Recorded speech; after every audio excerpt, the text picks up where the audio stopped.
show Carl and I do every Monday at 1 o'clock called The Creep Off.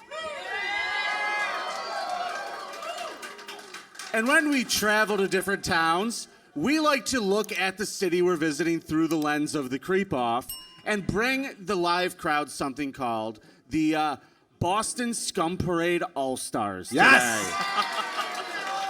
today. Most of you are not from Boston and don't give a shit about this city, and neither do we, so let's get into it. So, I'm not going to give you a lot of context before we watch this video. I'm just going to tell you this is 34-year-old Ian Atkinson in a place called Dorchester, which is very close to here from what I understand.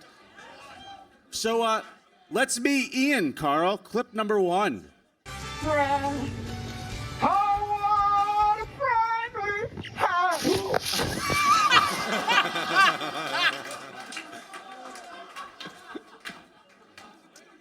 I'm sure such a short clip leaves a lot of you with questions.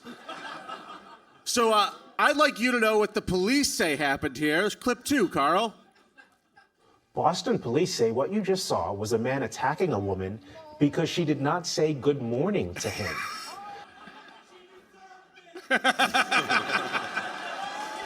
We do a lot of victim blaming. There is a lot of victim blaming that we do on the Creep Off, so she deserved it was the right comment. That's a true creepo out there. Well done. That is, yes. I gotta say, I didn't think Boston was a city that was so hung up on manners. But it turns out they are. Clip 3. The defendant accused her of not saying good morning to him. I quote from the police report, "When people say good morning to you, you should say hi, you crazy bitch."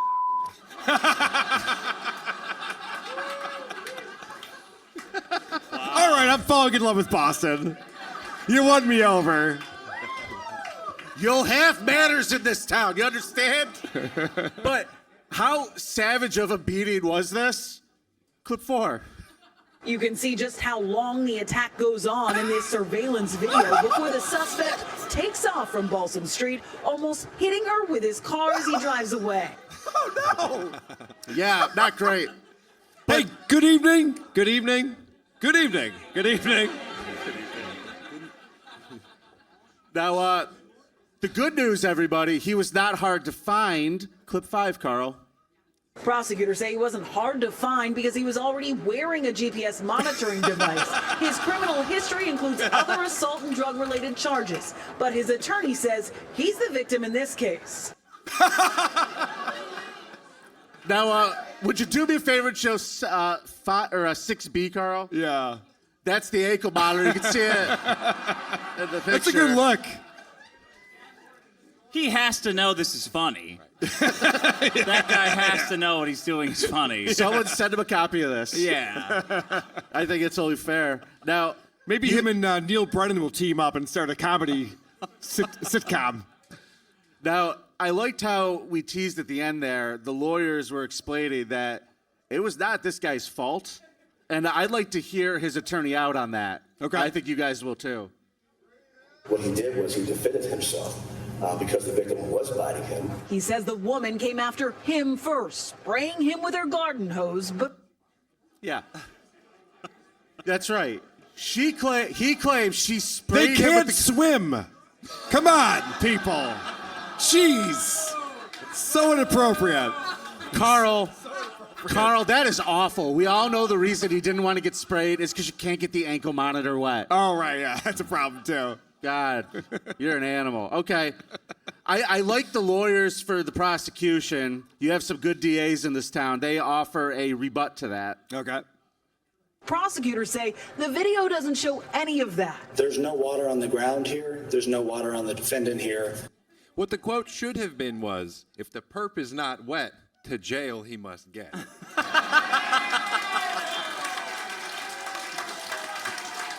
how you get a cross. Gosh.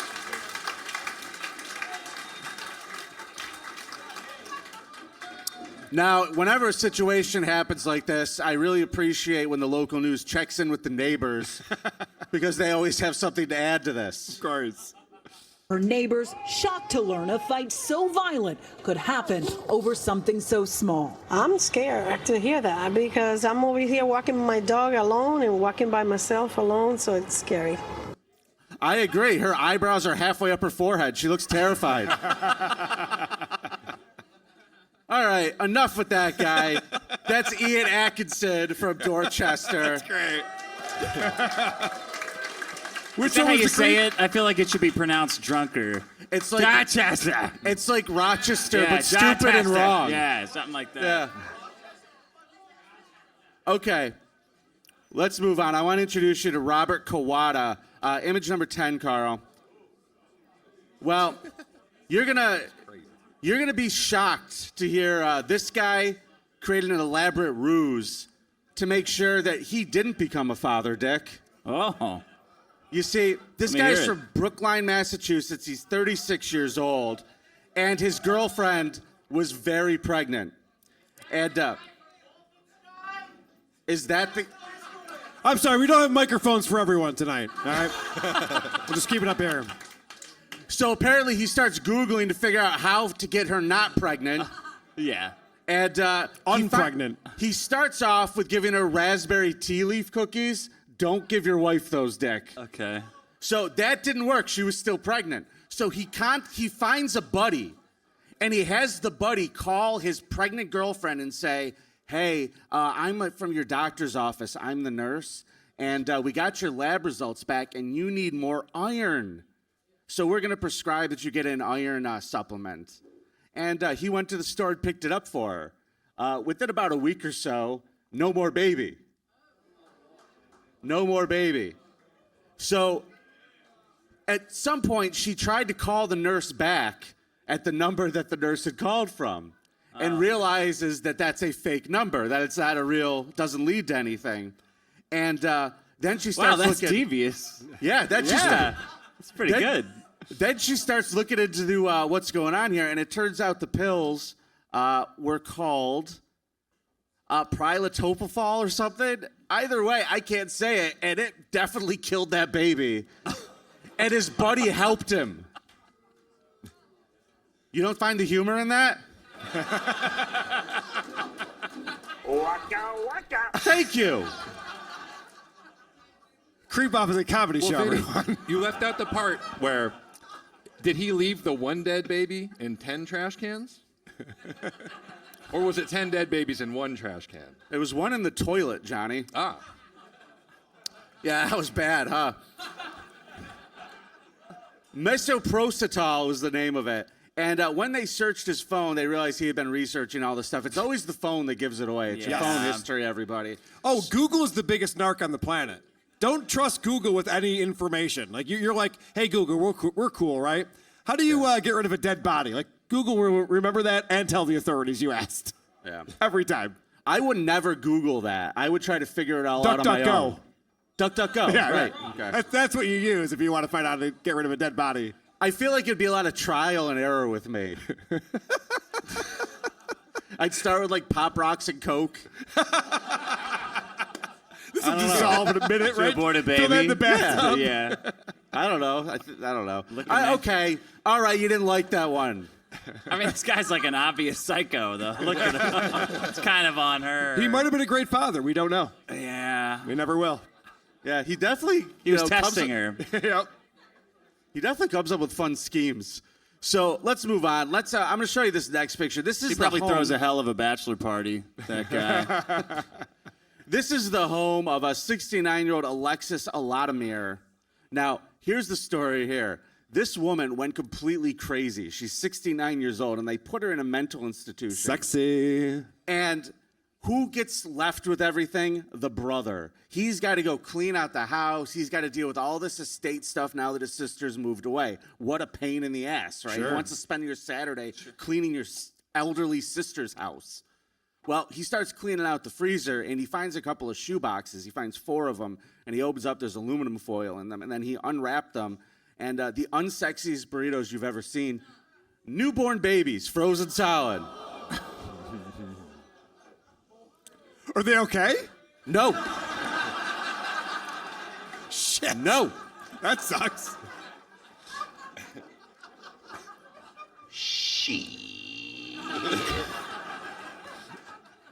Now I'm sure you have questions.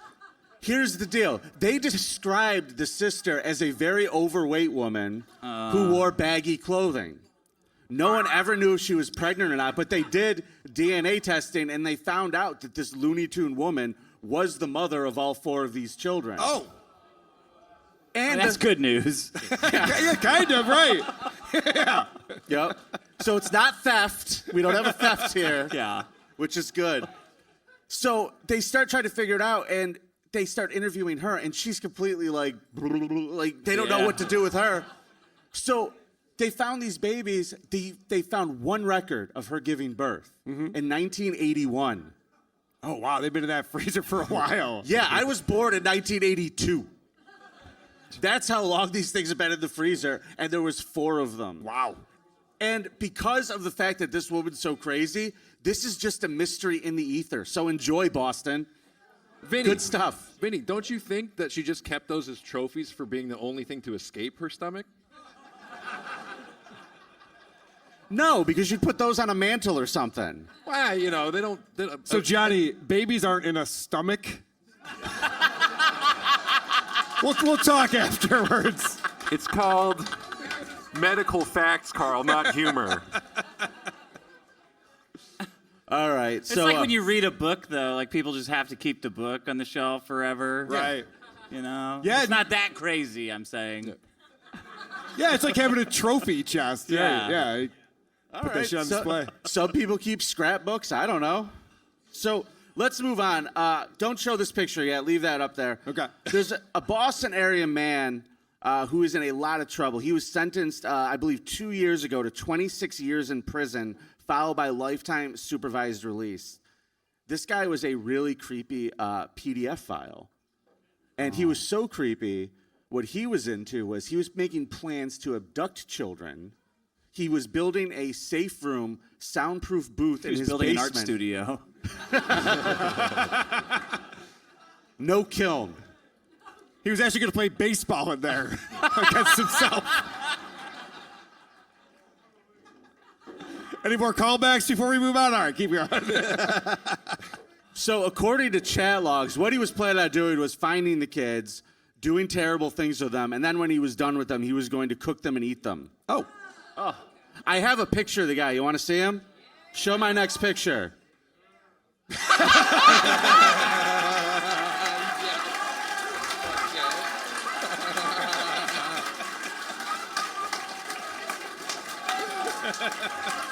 I knew it! I knew it! Oh, no. I'm just kidding. It wasn't Vito. No, we're just kidding. Vito, come on out.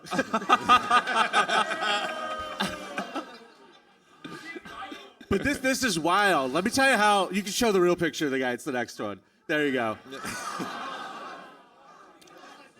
He looks like the dude from Pawn Stars. He's like a hotter version of Vito. So this guy got busted because in a neighboring county, somewhere else here in Boston, there was a guy who was the president of the PTA in his town, and he was talking with this guy, who, by the way, his screen name was Fat Long Pig. For those of you who know what that means, God bless you. Do you know what that means? No. It's the code for human meat. Oh. Yeah, that's what they call long pig is Long human. pig? Yeah. Why did you know that? Whoever yelled that, she goes, sorry. You've been found out. So the PTA guy gets caught talking to Fat Long Pig over here, having these conversations and exchanging pictures of children being cooked between themselves. And the FBI was like, I think we need to have a conversation with this guy. Do you want to see a picture of the PTA guy? It's my next one.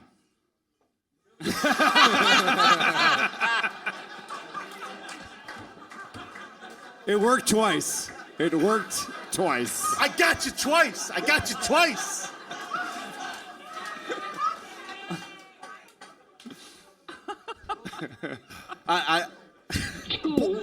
By By the way, these visual gags, Blind Mike's losing his mind over there. He just fell off his stool. He's laughing so hard at these jokes. He's like, Vinny's really losing the crowd on this. He's half right. So here's the thing. I want to show you a couple pictures. Show the next one is a picture of the basement down to the room. And then there's a special device he was going to use. Great spacing, though. Like, that's a... Yeah, like those that's stairs a you can great navigate. staircase. Right, it's not like our Airbnb. The next picture is a special device he made. I'll let you guys guess what goes in the little green part. And ladies and gentlemen, those are my Boston Scum Parade All-Stars. Thanks for your time. Watch the creep off, please. Vinnie Paulino, everybody. Podcast,